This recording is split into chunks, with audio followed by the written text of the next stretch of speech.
harka duwwaa ta'uu keenya utuma beekutu nu jallaate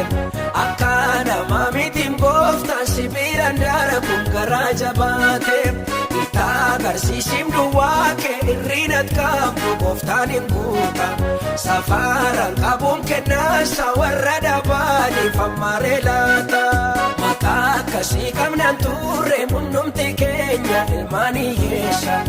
Yesuus tokkabee nu kaasee middoo nu teenyu awwaara keessa dibaata ulfinaa nu dhiibe kan nu teessise tarree toloota inni namatti nu dabaale nuufa ulfaatu leenci golgoota dibaata ulfinaa nu dhiibe kan nu teessise tarree toloota inni namatti nu dabaale nuufa ulfaatu leenci golgoota.